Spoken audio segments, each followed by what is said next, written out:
다 같이 묵도하심으로 2월 12일 둘째 주일 예배를 하나님께 드리겠습니다.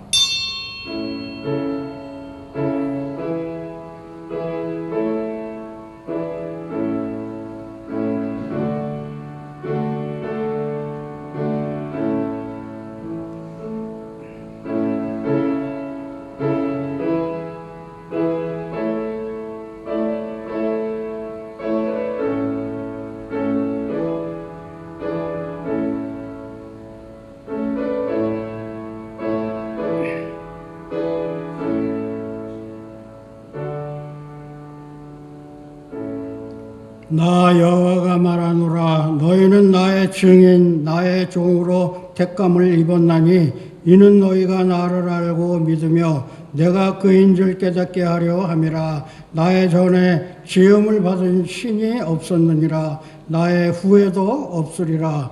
나 곧 나는 여호와라. 나 외에 구원자가 없느니라. 아멘.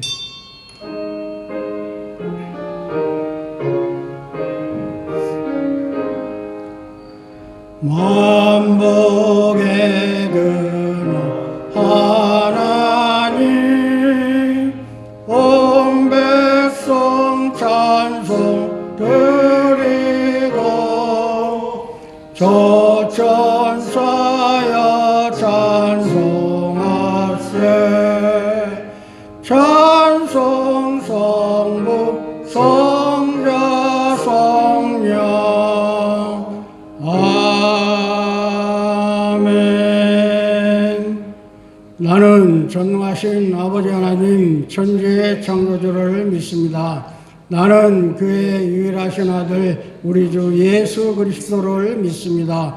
그는 성령으로 잉태되어 동정녀 마리아에게서 나시고 본디오 빌라도에게 고난을 받아 십자가에 못 박혀 죽으시고 장사된 지 사흘 만에 죽은 자 가운데서 다시 살아났으며 하늘에 오르시어 전능하신 아버지 하나님 우편에 앉아 계시다가 거기로부터 살아있는 자와 죽은 자를 심판하러 오십니다. 나는 성령을 믿으며 거룩한 공교회와 성도의 교제와 죄를 용서받는 것과 몸의 부활과 영생을 믿습니다. 아멘. 다 같이 자리에 앉아서 찬송가 180장, 통일찬송가 168장으로 하나님께 영광 돌리겠습니다.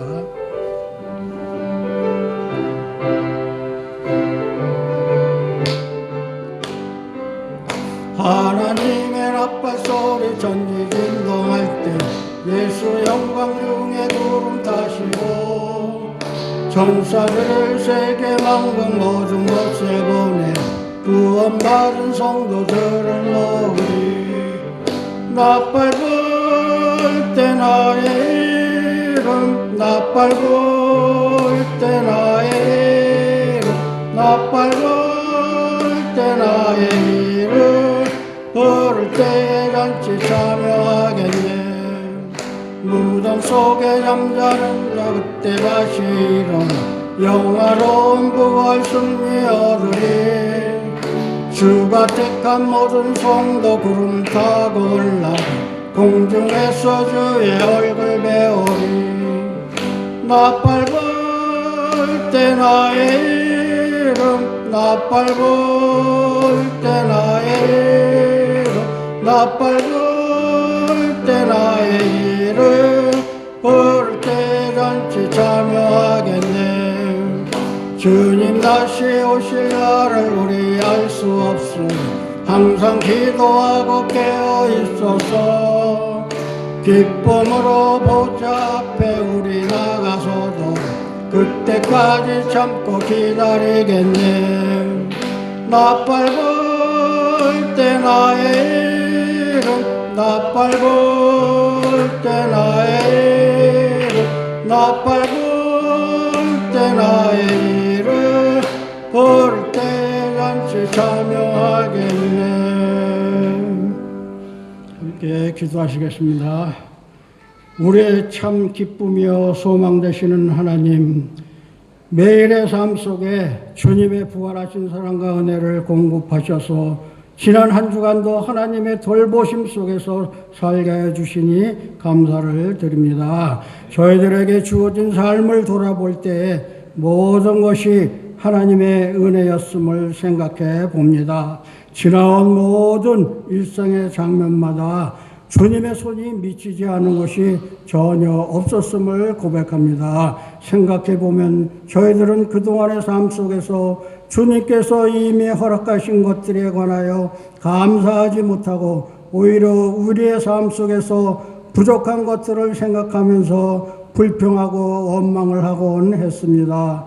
죄의 본성 가운데 있는 우리는 하나님의 사랑에 반응하기보다 육신의 욕망대로 살면서 예수님을 때로는 부인하며 복음을 무가치하게 여겼습니다. 우리의 잘못은 보지 못하고 이웃의 허물만을 들춰내어 비판하고 또 정죄하기에 바빴습니다. 그릇된 자존심과 고집으로 나의 유익만을 위해 하나님을 믿었습니다. 생각할수록 돌아볼 때마다 죄의 노예가 되어 살았던 어찌할 수 없는 죄인임을 이 시간 고백합니다. 우리를 긍휼히 여겨 주시옵소서. 하나님, 벌써 2월의 둘째 주일이 지나고 있습니다. 하나님이 우리 교회를 통해 이루고자 하시는 사역의 새순이 돋게 하여 주시옵소서. 우리의 계획과 열정에 따라 나아가는 것이 아니라 오직 하나님의 계획과 열심에 따라 온전히 순종하는 주님의 교회가 되게 하여 주시옵소서.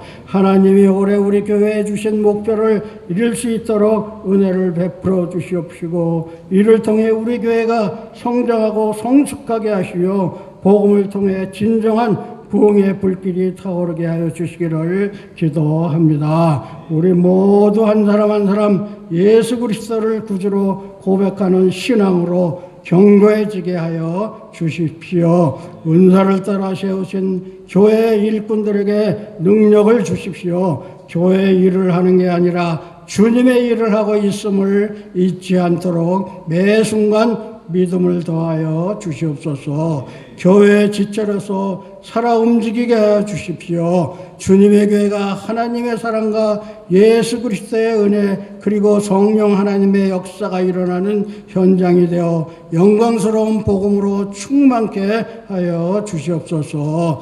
또한 우리 주의 목자로 세우신 담임 목사님께 영육간의 강건함을 더해 주시고 이 혼탁한 시대에 하나님의 말씀을 담대히 전하는 능력의 사자가 되게 하여 주시옵소서. 성도들을 위해 기도할 때마다 응답해 주옵소서. 오늘도 단위에 세우셔서 선포하시는 말씀을 통해 우리의 심령이 깨어지는 능력을 경험하기 원합니다. 말씀으로 치유받게 해주시고 좌절하고 낙심한 자들에게 위로를 주옵시고 어떤 어려움이 닥칠지라도 난간을 능히 이길 지혜와 용기를 주시옵소서. 묵묵히 또 말없이 봉사하는 손길들 기억하여 주시옵고 우리의 반석이신 예수님의 이름으로 기도드립니다. 아멘.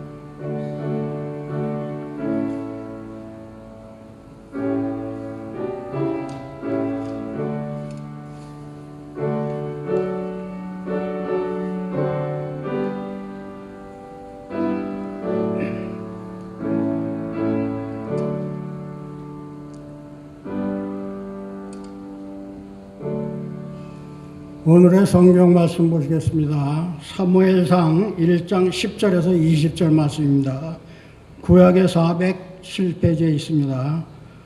사무엘상 1장 10절에서 20절 말씀, 구약의 407장에 있습니다.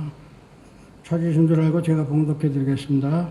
한나가 마음이 괴로워서 여호와께 기도하고 통곡하며 서원하여 이르되 만군의 여호와여 만일 주의 여종의 고통을 돌보시고 나를 기억하사 주의 여종을 잊지 아니하시고 주의 여종에게 아들을 주시면 내가 그의 평생에 그를 여호와께 드리고 삭도를 그의 머리에 대지 아니하겠나이다. 그가 여호와 앞에 오래 기도하는 동안에 엘리가 그의 입을 주목한 주 한나가 속으로 말하며 입술만 움직이고 음성은 들리지 아니하므로 엘리는 그가 취한 줄로 생각한지라. 엘리가 그에게 이르되 내가 언제까지 취하여 있겠느냐. 포도주를 끊으라 하니 한나가 대답하여 이르되 내 주여 그렇지 아니하나이다. 나는 마음이 슬픈 여자라 포도주나 독주를 마신 것이 아니요 여호와 앞에 내 심정을 통한 것뿐이오니 당신의 여종을 악한 여자로 여기지 마옵소서. 내가 지금까지 말한 것은 나의 원통함과 격분됨이 많기 때문이여다 하는지라. 엘리가 대답하여 이르되 평안히 가라. 이스라엘의 하나님이 내가 기도하여 구한 것을 허락하시기를 원하노라 하니 이르되 당신의 여종이 당신께 은혜 있기를 원하나이다 하고 가서 먹고 얼굴에 다시는 근심빛이 없더라. 그들이 아침에 일찍 일어나 여호와 앞에 경배하고 돌아가 라마의 자기 집에 이르니라. 엘가나 그의 아내 한나와 동침함에 여호와께서 그를 생각하신지라. 한나가 임신하고 때가 이름에 아들을 낳아 사무엘이라 이름하였으니 이는 내가 여호와께 그를 구하였다 함이더라. 아멘. 이번에는 목사님 나셔서 사무엘상 첫 번째 하나님과 심정이 통하다라는 주제로 말씀 증거해 주시겠습니다. 인사하겠습니다. 할렐루야. 네, 잘 오셨습니다. 요새 날씨도 덥고 여러 가지 조심해야 될 게 많은 것 같습니다. 늘 건강 조심하시고요. 안전 조심하시고 우리 성도님들을 하나님께서 보호해 주시기를 늘 기도하겠습니다. 자, 사무엘상 이제 첫 번째 시간 우리가 본격적으로 시작하는데요. 내용은 주보 3페이지에 보시면은 오늘 전체적인 내용이 좀 나오고 있습니다. 그걸 참고해서 보시면은 훨씬 더 말씀 이해하기가 수월하실 것 같습니다. 자, 그럼 시작을 하겠습니다. 자, 우리가 지난주부터 사무엘상을 이제 시작을 하면서 서론적인 얘기, 배경에 대해서 우리가 살펴봤습니다. 이 사무엘상은 이제 사사시대를 배경으로 한다고 했습니다. 사사시대는 이스라엘 역사상 최고의 암흑기, 가장 영적으로 어두웠던 시기였습니다. 왕이 없어서 사람들이 자기 소견에 옳은 대로 했기 때문에 무질서하고 혼탁한 혼돈이 극에 달한 시대였다고 했습니다. 자, 그 사사시대를 반영하는 것이 바로 사무엘상 1장 1절부터 3절에 나오는 그 인물들이라고 했습니다. 그 중에서 3명을 봤었는데요. 첫 번째는 엘가나였습니다. 나중에는 이제 사무엘의 아버지가 되는데 이 사람이 뼈대 있는 가문에서는 태어났습니다. 하지만 후사가 없었지요. 그래서 미래가 없고 공허한 이스라엘의 처지를 묘사를 한다라고 했었습니다. 그리고 두 번째로 홈니와 비느하스, 이 두 사람은 제사장이었습니다. 그런데 이 사람들이 얼마나 타락했는지, 이 사람들의 타락과 부패상을 통해서 당시에 이스라엘 백성들이 얼마나 영적으로 타락했었는지를 이 사람들을 통해서 반영해 준다라고 했었습니다. 그리고 마지막으로 한나, 이 한나를 통해서 압제당하는 이스라엘의 현실을 보여주고 있다라고 그렇게 제가 지난주에 말씀을 드렸습니다. 자, 그래서 이렇게 캄캄하고 어두운 암흑의 시대였지만 그럼에도 불구하고 하나님을 믿고 소망하는 사람들이 있었기 때문에 하나님은 그 사람들을 통해서 새 시대를 열어가고 계셨다. 바로 엘가나와 한나처럼 만군의 여호와의 이름을 붙드는 사람들을 통해서 하나님이 새로운 역사를 이뤄가고 계신다라는 것을 지난주에 말씀드렸습니다. 자, 여기서 만군의 여호와라는 이름의 뜻은 모든 군대의 하나님인데 그냥 단순히 전쟁의 신이 아니라고 했죠. 그것을 넘어서서 하나님은 모든 것을 만드시고 창조하시고 다스리시고 주인 되시는 전능하신 분이시다라는 그 뜻이 만군의 여호와에 담겨져 있는 뜻이라고 했습니다. 그렇기 때문에 세상 소망 다 사라져도 만군의 여호와의 이름을 붙들고 우리가 뚝심 있게 믿음으로 버티고 인내하는 자들이 되어야겠습니다. 그러다 보면은 반드시 새로운 역사가 우리 삶 가운데 펼쳐질 줄로 믿습니다. 자, 그게 이제 지난주까지 했던 내용이고요. 이제 오늘은 사무엘상 1장 전체적인 내용을 보려고 하는데 정말 얘기할 것은 너무 많습니다. 정말 우리가 보고 묵상할 부분이 너무나도 많은데 시간상 다 볼 수는 없고요. 몇 가지 포인트만 잡아서 은혜를 나누도록 하겠습니다. 자, 먼저 이제 1장을 이제 눈으로 이렇게 따라와 주시면은요. 자, 1절부터 이제 다시 한번 쭉 보시면 이 사무엘상 1장은 엘가나라는 한 집안의 이야기로부터 시작을 합니다. 엘가나라는 사람이 있었고 그 부인은 한나입니다. 그런데 두 사람 사이에는 자식이 없다라고 그렇게 얘기를 하죠. 그래서 이 사람이 둘째 부인을 둔 것 같은데 이 둘째 부인의 이름이 브닌나입니다. 근데 이 둘째 부인은 자식이 있는 거예요. 게다가 이 둘째 부인이 자기는 자식이 있고 그러니까 이 기고만장했던 것 같습니다. 그래서 한나를 괄시를 하면서 괴롭게 했다라고 그렇게 1장 6절에 보면은 나오고 있습니다. 그러니 한나의 마음이 얼마나 괴롭겠어요. 힘들겠어요. 그래서 5절에 보면은 엘가나, 그러니까 남편이 이 한나를 갑절로 챙겨줍니다. 열 아들 부럽지 않게 더 잘해주는 거예요. 사랑을 쏟아 부어줍니다. 자, 그 남편의 마음이야 너무 고맙지만 그래도 한나는 마음이 괴로운 겁니다. 자식을 못 낳았다는 그 괴로움이 있고 또 한편으로는 하나님이 나를 버리셨다라는 그런 좌절감도 있는 것입니다.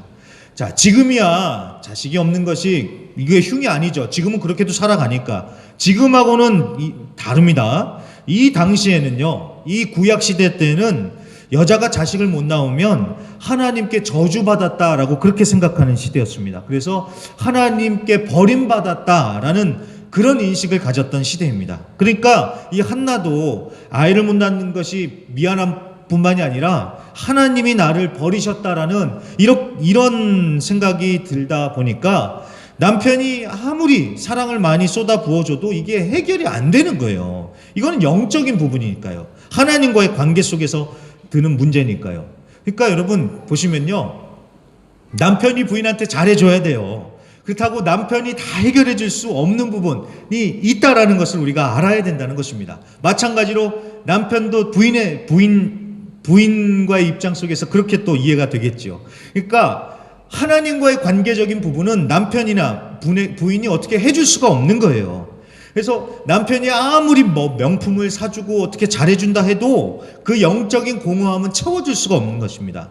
이거는 남편이 아니라 하나님께 나가서 풀어야 하는 부분이죠. 그래서 우리가 영적으로 막힌 부분을 자꾸 그냥 막 엄한 남편, 부인, 자식한테 막 이걸 쏟아내면서 잡으려고 하면 안 된다는 것입니다. 가족들이 뭔 죄라고요? 내가 하나님과 풀어야 되지 않겠습니까? 물론 한나가 죄를 짓거나 아니면 남편한테 화풀이한 것은 아닙니다. 하지만 이 괴로운 마음, 아픈 마음을 가지고 이제 하나님 앞에 나가서 기도를 하지요. 이제 하나님과 독대를 하는 거예요.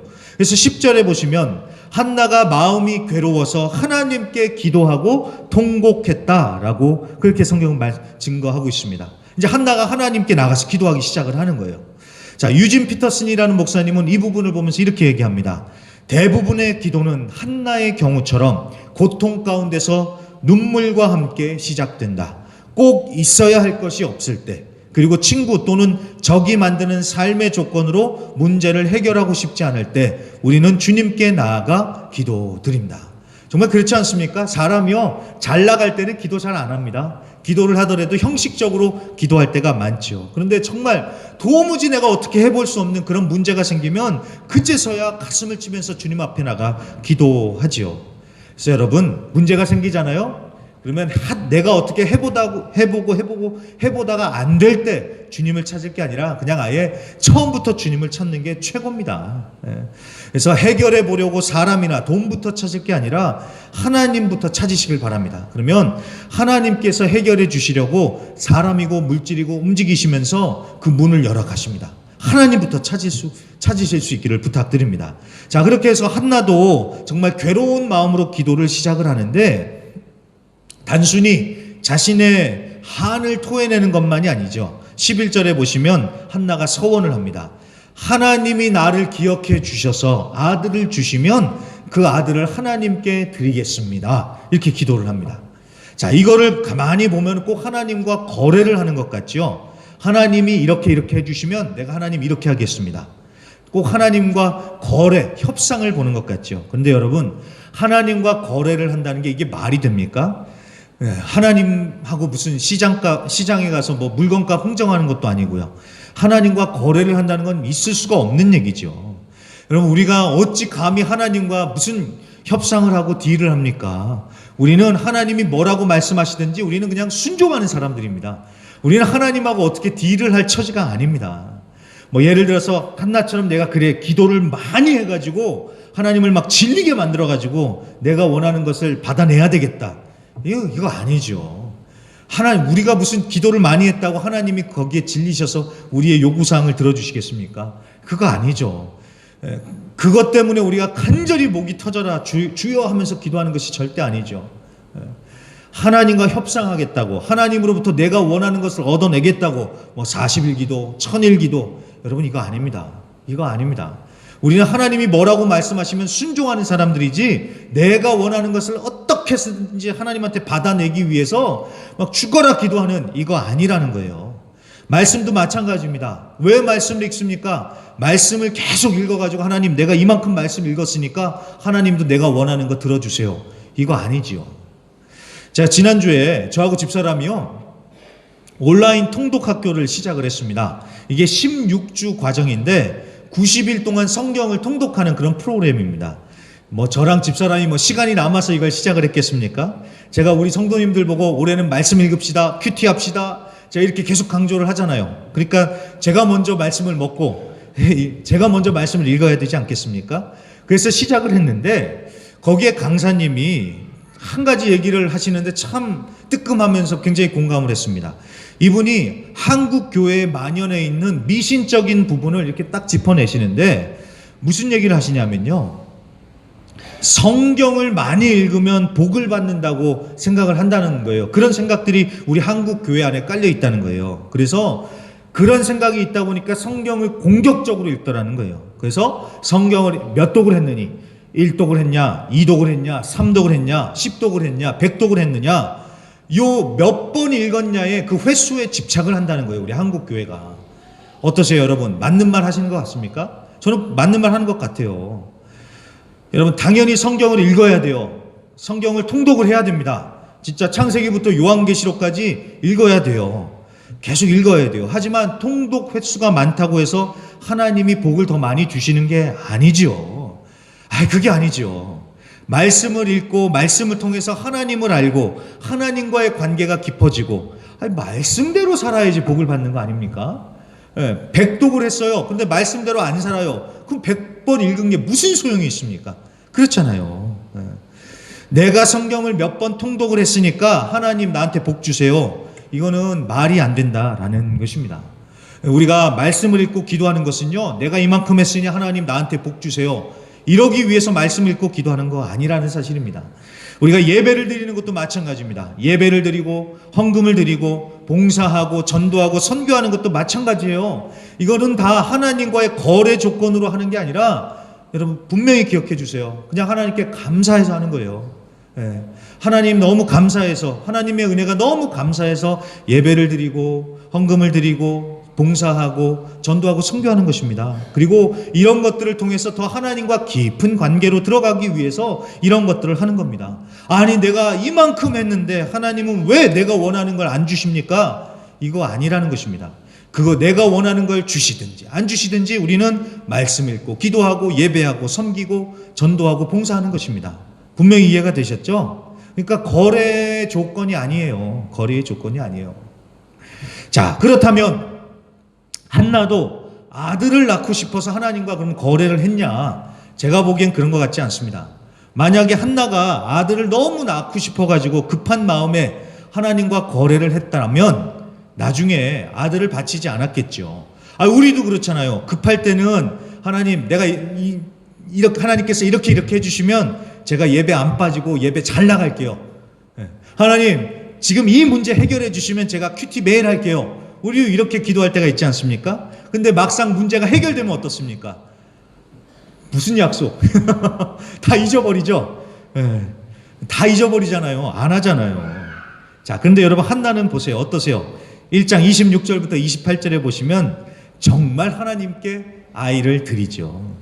그러니까 한나의 기도가 단순히 급한 불을 끄려고 하는 그런 마음의 한 기도가 아니라는 거예요. 만약 한나가 진짜 그런 마음으로 기도를 했으면 이 핑계 저 핑계 됐으면서 아들 안 바쳤을 겁니다. 그렇지 않겠습니까? 금쪽 같은 내 새끼를 어떻게 하나님께 바쳐요? 근데 한나는 진심이었던 거예요. 정말 진심이었던 거예요. 그리고 무엇보다도 아들을 바칠 수 있었던 결정적인 것은 한나가 하나님과 심정이 통해서 그렇습니다. 심정이 통했다는 거예요. 심정이 통했다. 자, 12절부터 보십시오. 1장 12절. 한나가 하나님 앞에서 오래 기도를 하는데 아마도 한나가 이 소리를 내서 주여 이렇게 통성 기도를 한 게 아닌 것 같아요. 그냥 조용히 입술만 움직이면서 주여 주여 하면서 기도했던 것 같아요. 자, 그걸 본 엘리 제사장이 뭐라고 얘기합니까? 아유, 성도님 기도하시니까 힘내십시오. 이렇게 얘기 안 하죠. 여기까지 와서도 취해 있냐고, 술 끊으십시오. 이렇게 면박을 주는 거예요.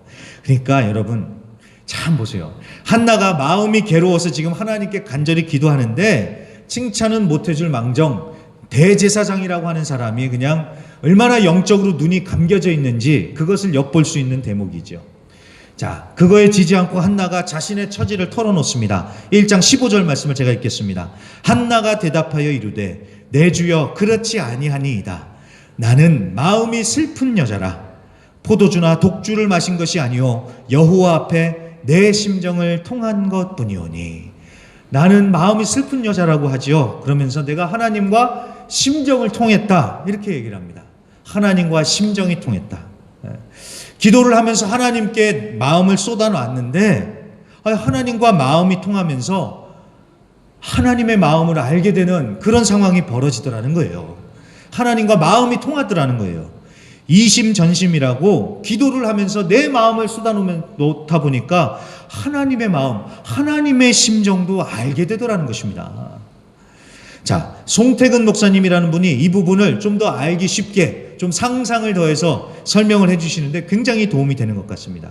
자, 예를 들어서 이런 상황이 아마 펼쳐졌을 거라는 거예요. 한나가 주님 앞에 나와서 그렇게 간절히 기도하니까 하나님이 말씀을 주시는 거예요.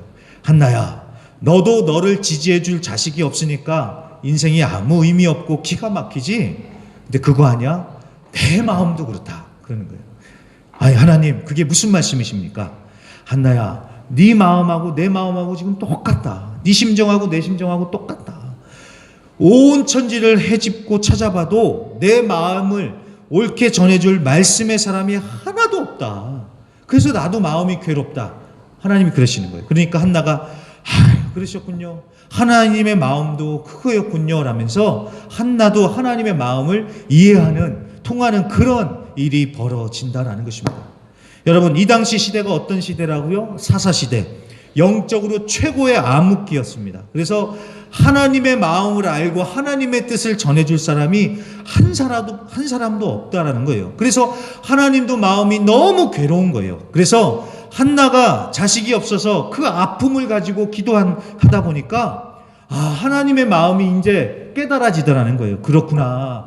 하나님의 뜻을 전해줄 사람이 단 한 사람도 없어서 하나님도 정말 괴로워하시는구나. 한나가 이 하나님의 마음을 깨닫더라는 거예요.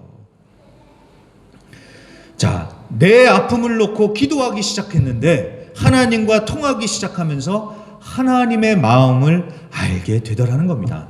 그러니까 나중에 한나가 아들을 낳고 그 아들을 기꺼이 하나님께 드릴 수 있었던 것 아니겠습니까? 하나님의 마음을 알게 되니까요.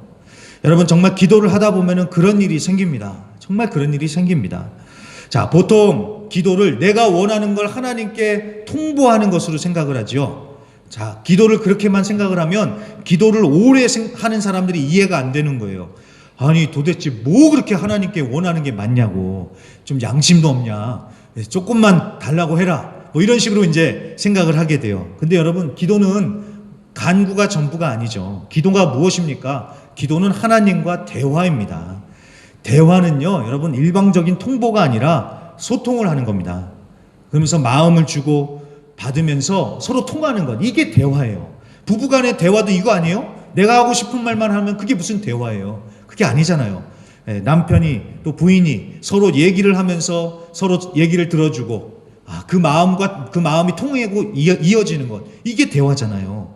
그게 기도예요. 그게 하나님과 대화를 하면서 하나님의 마음을 깨닫고 또 나의 마음도 하나님께 아뢰고 그러면서 하나님과 마음이 통하면서 그러다 보면 기도가 길어질 수밖에 없지요. 그러는 가운데 하나님의 마음을 주시면서 여러분, 여기가 놀랍습니다. 처음에는 기도를 내가 해요. 내가 내 힘으로 해요. 그런데 어느 순간 그렇게 하나님과 마음이 통해지기 시작하잖아요. 그러면 기도가 절로 되어집니다. 이게 정말 기도의 묘미입니다. 처음에는 내 기분에 내 힘으로 막 기도를 해요. 그러다가 기도가 깊어지면 하나님의 마음이 느껴지면서요, 기도를 내가 하는 게 아니라 기도가 저절로 되어지는 겁니다. 예. 그러면서 내가 생각지도 못했던 방향으로 기도를 하게 됩니다. 이게 정말 기도가 재밌는 부분입니다. 좀 몇 가지 예를 들어 볼게요. 우리 현지인 성도 중에 한 분이 그런 얘기를 해요.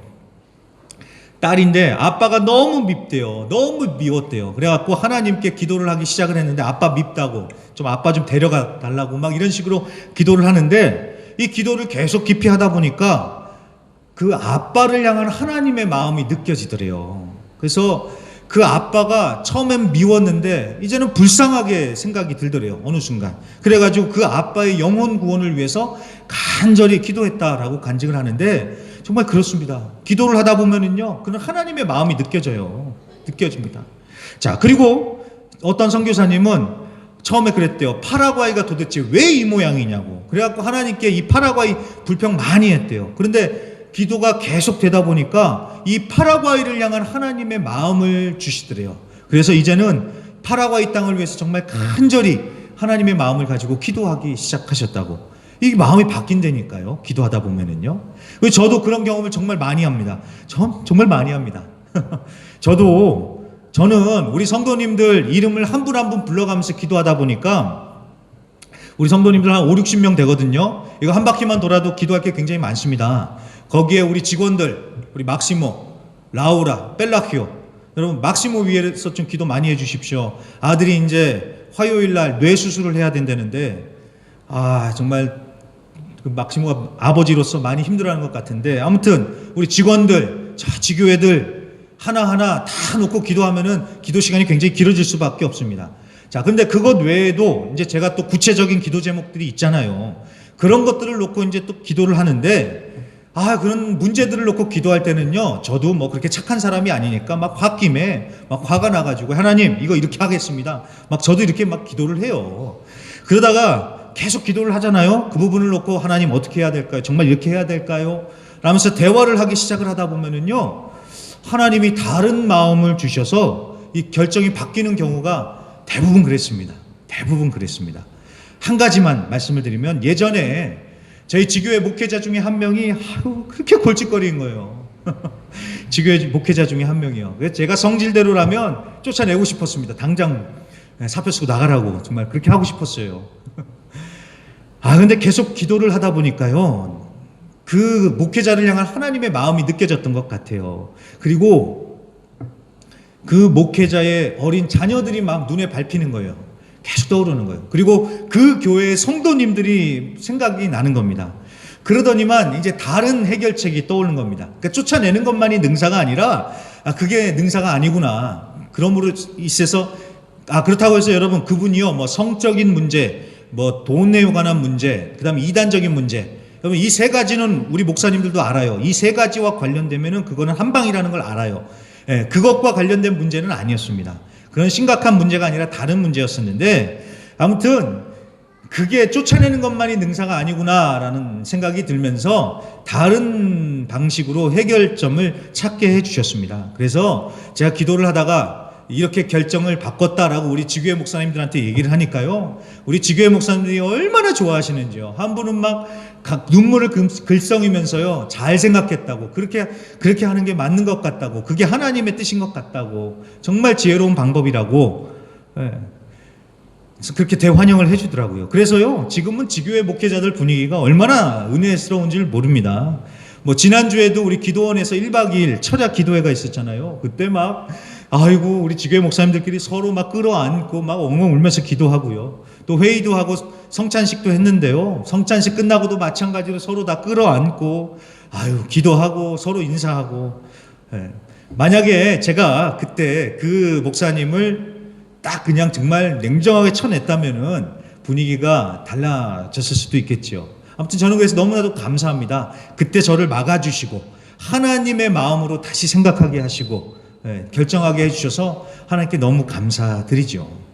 여러분, 기도를요, 많이 열심히만 하는 게 중요한 게 아니라 기도를 하면서 하나님과 심정이 통해야 됩니다. 하나님의 마음을 받아야 돼요. 또 물론 시간이 많지 않으신 분들은 정말 짧게 기도할 수밖에 없는 그런 분들도 계실 거예요. 그런데 여러분, 짧게 기도를 하더라도요, 하나님과 통할 수 있습니다. 그러니까 여러분 이제부터 기도에 대한 생각을 그렇게 잘 정리를 하세요. 그래, 기도가 내가 뭔가를 요구하는 것만이 전부가 아니구나. 하나님과 통해야 되는구나. 하나님과의 심정이 통해야 되는구나. 이 방향을 잡고 기도하시기 시작하시길 바랍니다. 그러면 반드시 하나님과 통하는 역사가 일어날 줄로 믿습니다. 자, 그러면 왜 사무엘상 초장부터 한나가 이렇게 계속 부각이 되는지 여러분 이해가 되시겠죠? 왜 계속 한나 얘기를 하고 있는지, 왜 처음부터 다윗 얘기를 안 했는지 이제 이해가 되시겠죠? 이 어두운 사사 시대를 끝내고 새 시대를 열기 위해 하나님은 한나라는 사람을 택하셨는데 왜 한나를 통했느냐? 하나님과 심정을 통할 수 있는 사람, 하나님의 마음을 헤아릴 수 있는 사람이었기 때문에 하나님이 한나를 택하셔서 한나를 통해서 역사를 시작을 하신 겁니다. 물론 처음부터 한나가 하나님과 심정을 통한 건 아니었습니다.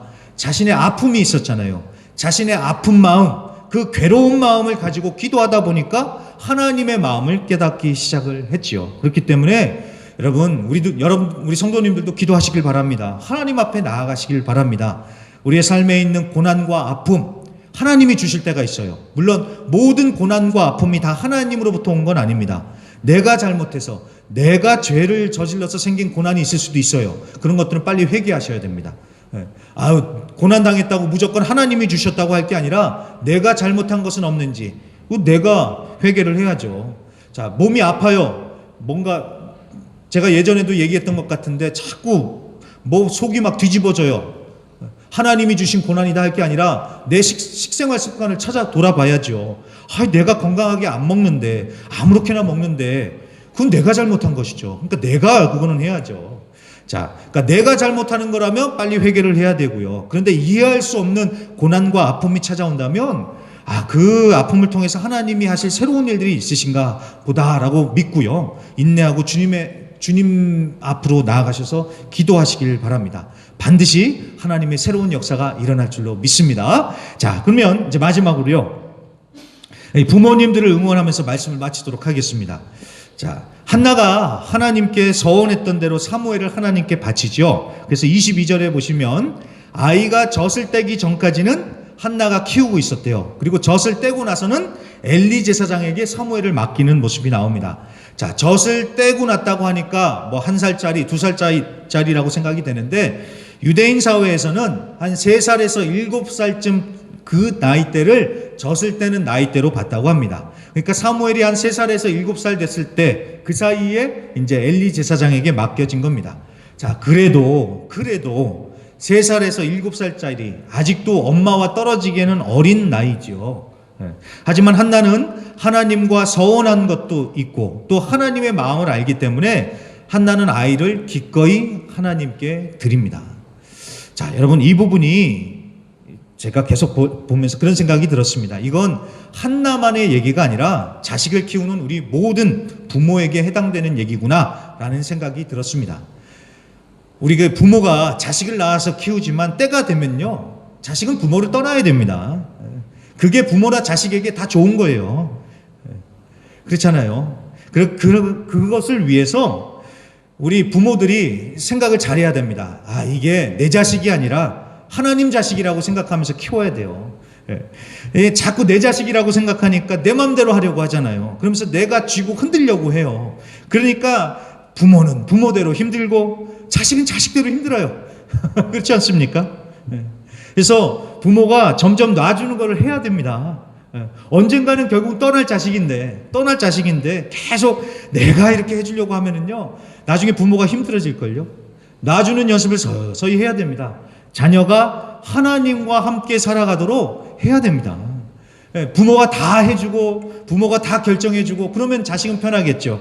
근데 나중에 부모가 자식과 평생을 같이 살 수는 없잖아요. 그러니까 결국 때가 되면은 스스로 살아가도록 놔줘야 하고요. 기왕 놔주는 거 하나님께 드려서 하나님과 함께 살아가도록 해야 되지 않겠습니까?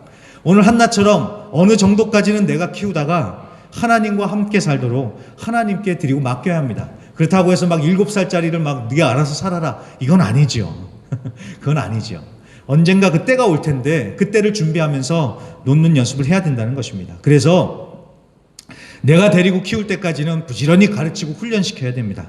다른 걸 우리가 훈련시켜야 될 게 아니라요, 하나님과 함께 살아가는 법을 정말 우리 자식들에게 훈련을 시켜야 됩니다. 그래야지 나중에 20살 넘어서 부모를 떠나 살아도 하나님을 놓지 않죠.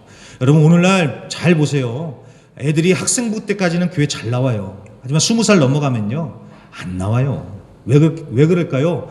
학생 때까지는 부모가 막 협박을 하니까 나와요. 협박을 해서라도 데리고 나올 수 있어요. 너 이렇게 하면 너 용돈 안 준다? 이게 통해요. 하지만 20살이 이제 넘어가면요, 22살, 23살 넘어가면은 애들도 이제 다 머리가 컸고 사회생활을 하니까 안 나와요. 그래서 대부분 교회를 보시면 애들도 22살, 23살까지는 좀 잘 나와요. 근데 24살, 25살 되면은 청년부 잘 안 나옵니다. 대부분 패턴이 그래요. 대부분이 패턴이 그렇습니다. 교회가 못해줘서가 아니라요, 그 흐름이 그렇게 돼서 그래요. 그래서 지금 어릴 때부터 우리가 그런 방향으로 학생들을 훈련시키고 교육을 해야 된다는 겁니다. 하나님과 함께 살아가도록. 부모가 협박을 해서 하는 게 아니라 정말 이 아이가 하나님과 함께 살아갈 수 있도록 준비를 시켜 나가야 된다는 것입니다. 그런 의미에서요, 제가 요 얘기만 하고 말씀을 마치는데요, 우리 묵상반 1기 부모님들 참 제가 큰 은혜 받고 도전이 됐습니다.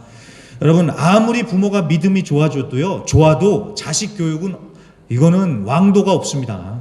목사라고, 장로라고, 권사라고 자식을 잘 키우냐? 아니요. 아닙니다. 여러분, 절대로 목사가 뭐 애를 저렇게 키웠어, 권사가 뭐 애를 저렇게 키웠어, 이런 말씀 절대로 하지 마세요. 아니요. 자식 새끼 내 맘대로 되는 거 있어요? 아니요. 절대로 안 그렇습니다. 안 그렇습니다. 지금 저희 애들도 지금 이 나이니까 제가 좀 이렇게 윽박질러서 할 수 있지, 나중 되면은 모르는 거예요. 이 자식 키우는 데는 정답이 없습니다. 다 힘들고 어려워요. 자, 그렇기 때문에 절대로 그런 얘기 하지 마시고요. 그런데 제가 이번에 묵상반 우리 부모님들을 보면서 참 은혜가 됐던 게 뭐냐면, 이분들이 결단을 내리셨더라고요. 어떤 결단을 내렸냐 했더니 자녀들하고 큐티를 같이 하기로 결단을 내리셨대요. 그러면서 그거를 실행으로 옮기셨더라고요. 그래서 지난주에 저희 학생들하고 제가 이 카톡방 같은 게 있거든요. 그러면 거기에 우리 학생들이 큐티를 하고 난 다음에 사진 찍어서 올려야 돼요, 그거를. 근데 지난주에 우리 학생들이 마구마구 큐티를 올리더라고요. 그게 얼마나 기특한지요. 저는 쟤네들 나이 때 성경 열어보지도 않았었는데 우리 학생들은 주중에 말씀 읽고 큐티를 하고 그렇게 올리는데 그 모습이 얼마나 기특한지요. 정말 우리 어른들 정말 칭찬 많이 해주세요. 정말 칭찬 많이 해주십시오. 저만 그랬겠어요? 우리 성도님들도 그러시지 않으셨어요? 학생 때 큐티 하시는 우리 성도님들 계십니까? 얼마나 기특합니까? 칭찬 많이 해주시길 바랍니다. 자, 그런데 저는 알잖아요. 애들이 큐티를 하기 위해서 그 뒤에서 정말 애쓰고 노력하신 분들은 부모님들이시죠. 우리 부모님들 이 일 저 일 할 일도 많고 신경 쓸 일도 얼마나 많아요. 그러면 쉬고 싶잖아요. 그럼에도 불구하고 아이들을 위해서 먼저 부모가 본을 보여주셨죠. 그러면서 애들과 같이 하는 것, 이게 어디 보통 일입니까? 근데 여러분 보세요. 부모가 하니까 되더라는 거예요. 부모가 하니까 돼요. 목사님이 하라고 하면 안 할 수도 있어요. 하지만 부모님이 하니까 돼요. 그래서 여러분, 이 얘기를 꼭 기억해 주십시오. 신앙교육은 부모가 하는 겁니다. 전문적인 지식은 학교에 가서 배울 수 있어도 살아가는 법, 신앙교육은 결국은 부모한테 배우는 겁니다. 교회도 마찬가지입니다. 교회에서는 방법을 알려주고 동기부여 정도만 해줘요. 그런데 진짜 교육은 가정에서 되는 거예요. 그래서 여러분, 다음 세대를 살리려면 부모가 살면 됩니다. 저는 그렇게 생각을 합니다. 그래서 저는 우리 부모님들을 응원합니다. 우리 학생들 보면은요, 우리 애기들도 마찬가지예요. 집에서 하는 그대로 와서 다 똑같이 하더라고요. 그래서 딱 보면은 아이고 그렇구나, 얘가 누구 집 자식이구나가 딱 드러납니다. 집에서 하는 거 그대로 밖에 나와서 하는 겁니다. 그래서 저는 우리 다음 세대가 살기 위해서는 소망을 우리 부모님들께 둬야 된다라고 저는 그렇게 생각을 합니다. 그래서 우리 부모님들이 가정에서 정말 신앙으로 그 본을 보여주시면 우리 다음 세대들이 그것을 배우고 올바르게 선다고 믿습니다. 그래서 저는 부모님들을 응원합니다. 부모님들 여러 가지 힘들고 어려운 일들 많으시겠지만 힘내시길 바랍니다. 화이팅 하시고 정말 우리 자녀들에게 믿음의 본을 보여주시면서 우리 다음 세대가 믿음의 세대로 세워질 수 있도록 힘을 내주시기를 간절히 부탁드립니다. 자, 그럼 말씀을 정리하겠습니다. 자, 길고 길었던 영적인 암흑의 시대가 이제 끝나가고 있습니다. 바로 한나라는 하나님과 심정을 통하는 이 한 사람을 통해서 시대가 변해가고 있습니다. 우리도 한나와 같이 하나님의 구원의 역사의 주인공이 되는 우리 모두가 되었으면 좋겠습니다. 하나님의 마음을 아는 자, 하나님과 심정을 통하는 자, 그래서 하나님의 마음을 시원케 해드릴 수 있는 그런 사람이 돼서 새 시대를 여는 그런 주인공으로 사용받는 우리 모든 성도님들이 되시기를 간절히 부탁드립니다. 그리고 어렵고 힘든 문제들, 아픔들, 부담감들 가지고 하나님 앞에 나가서 기도하시길 바랍니다. 그 문제들을 통해서 여러분을 하나님께서 기도의 자리로 부르시는 거예요. 그래서 그 문제를 가지고 간절히 기도하는 가운데 하나님과 심정이 통해서 새로운 시대를 열어가는 주인공으로 쓰임 받으시기를 주의 이름으로 간절히 부탁드립니다. 네, 그럼 우리 한번 찬양하고 기도하겠습니다. 아버지, 당신의 마음이 있는 곳에, 우리 찬양 한번 드리시고요. 하나님의 마음을 더욱 알게 하소서. 하나님과 심정이 통하게 하여 주시옵소서. 다 같이 함께 기도하는 시간을 갖도록 하겠습니다. 아버지, 당신의 마음이 있는 곳에 나의 마음이 있기를 원해요. 아버지, 당신의 눈물이 고인 곳에 나의 눈물이 고이길 원해요. 아버지, 당신이 바라보는 영혼에게 나의 두 눈이 향하길 원해요.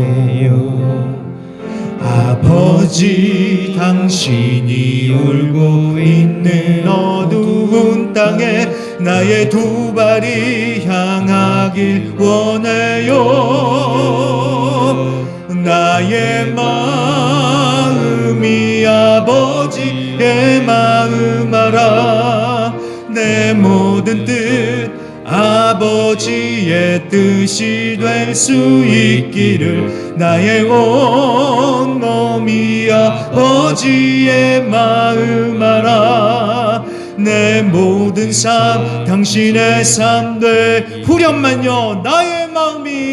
나의 마음이 아버지의 마음 알아. 내 모든 뜻 아버지의 뜻이 될 수 있기를 나의 온 몸이 아버지의 마음 알아. 내 모든 삶 당신의 삶 돼. 다시 한번 고백합니다. 나의 마음이 아버지의 마음 알아.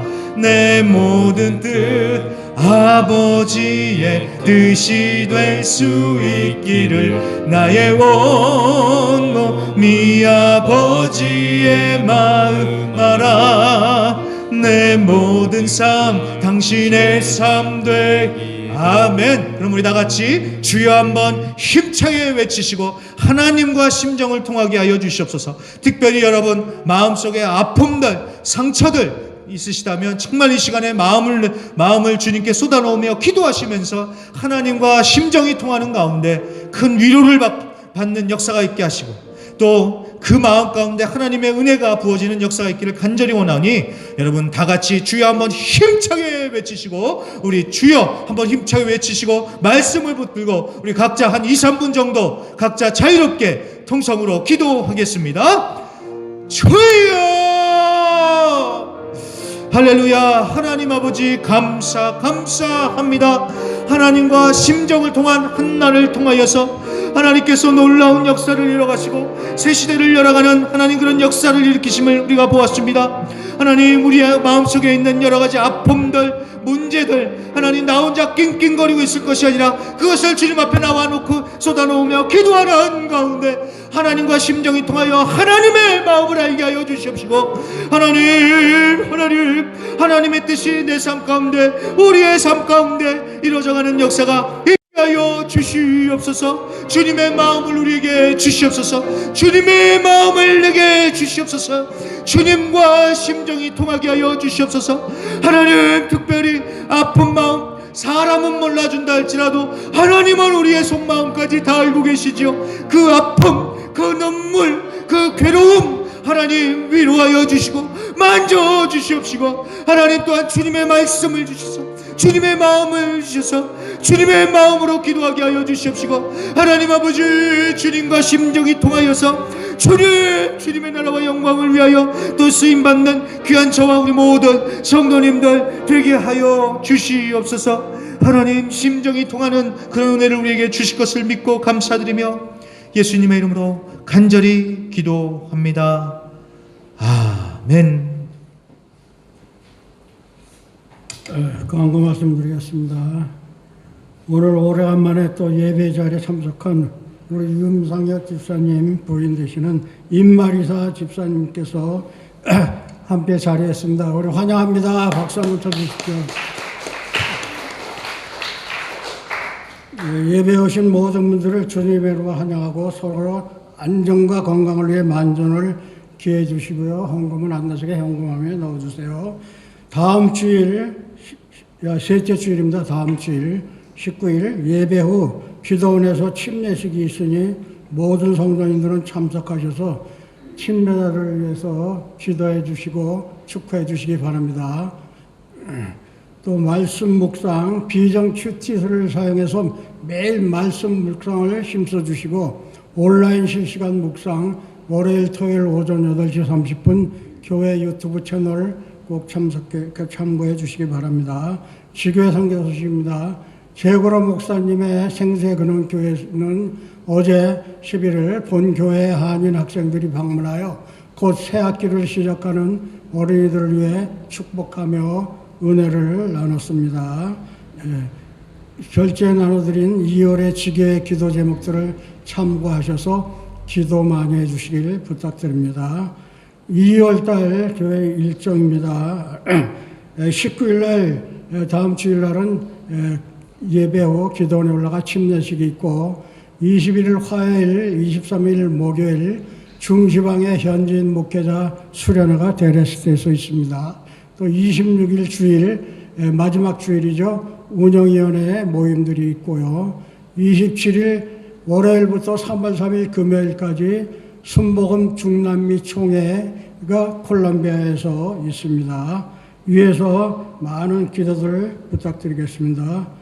이상 목사님 나오셔서 봉헌기도 후 찬양과 축도로 오늘 예배를 마치겠습니다. 네, 기도하겠습니다. 하나님 아버지, 감사와 영광을 주님께 올려드립니다. 이 예배를 통하여 오직 주님만 영광 받아 주시옵시고, 또 하나님 우리가 감사한 마음으로 또 순종으로 하나님 여러 가지 예물들을 준비해서 하나님께 올려드립니다.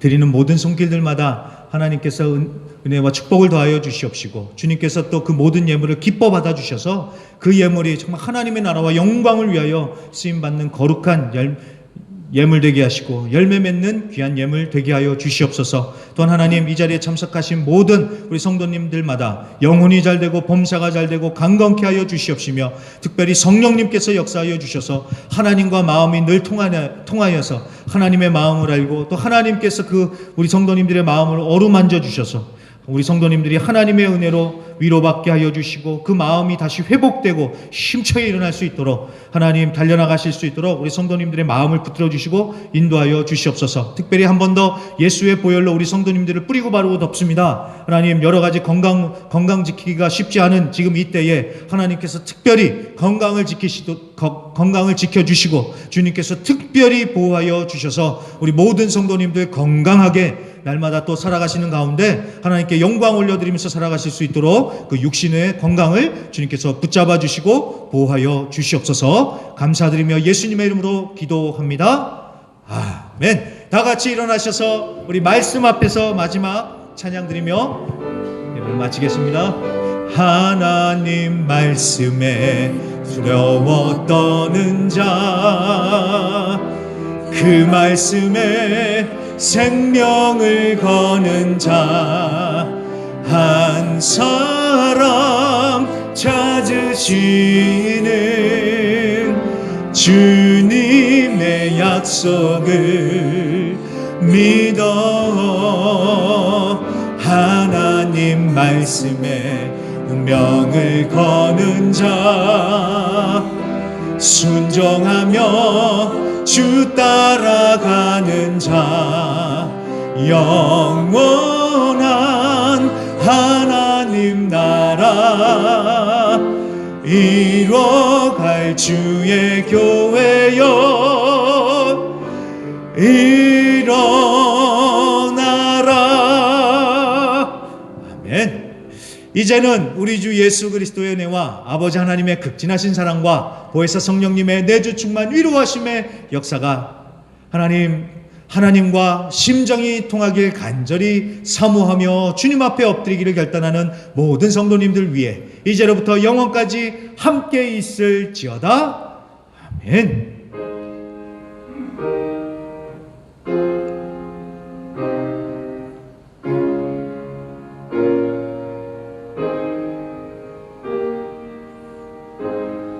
아멘. 우리 감사와 영광의 박수를 올려드리면서 퇴장하겠습니다. 감사합니다.